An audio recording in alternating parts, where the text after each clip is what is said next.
प्रधानमंत्री श्रीयुक्त नरेंद्र मोदी 3 दिन पर ओडिशा आसते। प्रथम दिन मु एक पत्र लिखी प्रधानमंत्री को दृष्टि आकर्षण करने 3 जन आदिवासी महिला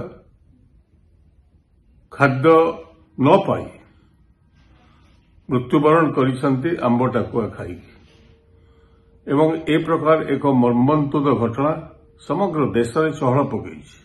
समग्र ओडिशा रे लोके मर्माहत जे खाद्य बिना सेमाने तांको जीवन हरइछंती एवं आहुरी प्राय 6 जन डाक्तरखाना रे चिकित्सित अछंती। कंधमाल जिला ए दृश्य समस्त को विचलित करथिला। से संपर्क में प्रधानमंत्री का दृष्टि आकर्षण करी। मु निजे से गांव को जाइछि, मांडीपंका गांव को, एवं से दृश्य जे न देखिबो जानि परिबो नाही। राज्य सरकार के पक्षरु कहागला जे चाउल दिया है किंतु एक्चुअली चाउल दिया जाई नथिला। नवेम्बर 2 रे अक्टोबर चाउल तांको जहाँ तांकर हक थिला ताको दियागला, मासे डिले करागला। चाउल नथिला एवं तीरोट अंचल कामधंदा नाही, एनआरजीएस काम नाही, डाक्तरखाना से 120 किलोमीटर दूर एवं यही अवस्था रे लोके सेठी ए प्रकार दयनीय स्थिति रे मृत्युवरण करिसंती। प्रधानमंत्री को अनुरोध करथिले 3 दिन भीतर आपण गोटे दिन से अंचल को जानतु, देखंतु, जानंतु वस्तुस्थिति कौन। राज्य रे आदिवासी मुख्यमंत्री, आम राज्यरू जड़े महिला, देशर आदिवासी महिला, देशर राष्ट्रपति आपण आसीचंती। आपण देखिकी जानतु विपुल संख्यार लोके आपण को भोट देइछंती ओडिशा राज्य रे एवं ओडिशा राज्य पई आपण को सरकार दिल्ली रे गठन हेछि। ये होछि आपण को दायित्व से राज्यर स्थिति संपर्क में जानिया पाए। आपण गले नहीं, नीरव रहिले एवं मु आशा करूथली आपण अंत भुवनेश्वर रे ना राज्यपाल को पचारि पाई थांते, मुख्यमंत्री को पचारि पाई थांते। राज्यपाल का दायित्व थिला संविधान सम्मत जे आदिवासी अंचल शेड्यूल एरिया कंधमाल जिला एवं से अंचल ले कौन हेछि न हेछि आपण जानिबा होछि आपनकर गुरु दायित्व।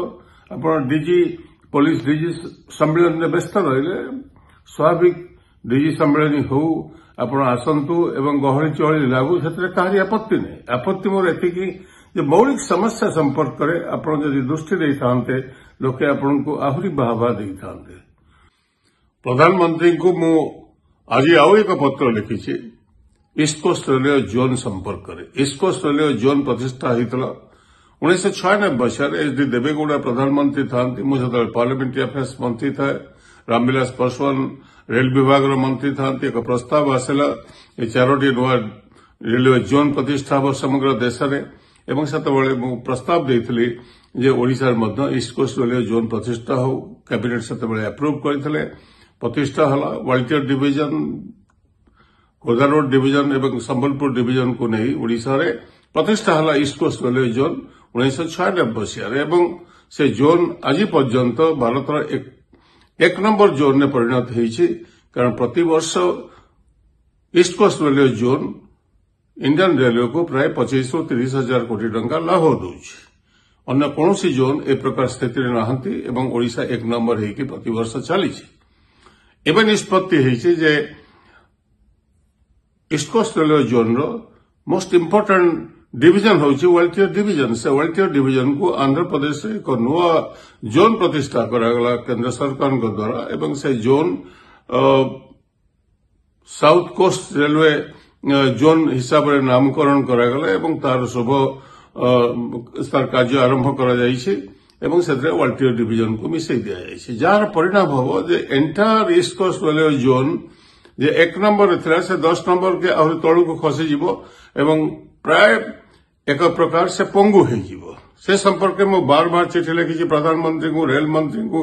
रेल मंत्री हम राज्य रो एमपी की जाइछन्ती अश्विनी वैष्णव। से संपर्क रे ताको विरोध करिया तो दूर कथा, से संपर्क से प्रोएक्टिवली काम करछन्ती कि जते जल्दी हो जाई पारे। तार अर्थ हला जे ईस्ट कोस्ट रेलवे जोन पंगु हबो।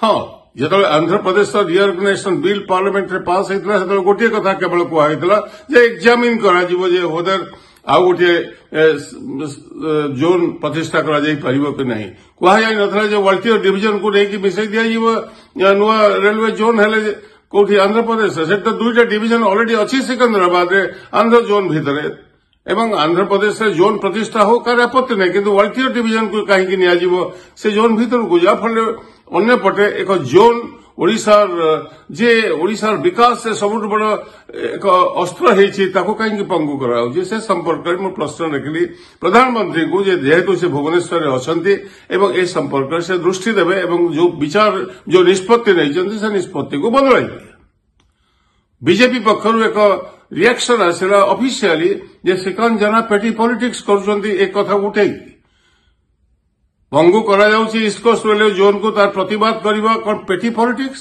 ओडिशा बृहत्तर स्वार्थ कथा कहवा कौन पेटी पॉलिटिक्स एवं ए संपर्क में विधानसभा चली मुख्यमंत्री आसतु विधानसभा को कहतु जे नाई आमे चाहू वाल्टियर डिवीजन जाऊ बोली साउथ कोस्ट रेलवे जोन भीतर को एवं एक ओडिशा डबल इंजिन सरकार हिसाब रे बीजेपी सरकार हिसाब रे मुख्यमंत्री अपन एक स्पष्ट कहतु ओडिशा विधानसभा रे लोके जानवे ओडिशावासी जानवे एवं तापर कौन हम अवस्था आप जानते ओडिशा लोके तीव्र विरोध करेंगे आमर तीन टा डिस्ट्रिक्ट सुंदरगढ़ एवं मयूरभंज बालेश्वर को नहीं कि आम चाहूँ से आड़िकी तुम ईस्ट कोस्ट रेलवे जोन में भर्ती कर दियो ता भी है ना आमको मना करागला अथच वाल्टियर डिवीजन को नहीं रखी दिज्व ता भितर आठ बड़ी अन्याय किसी थाईपे तार प्रतिवाद करवा हूँ पेटी पॉलिटिक्स करुच्ची आशा कर मुख्यमंत्री आगामी विधानसभा जो विधानसभा क्षेत्र चली से संपर्क में स्पष्ट करेंगे।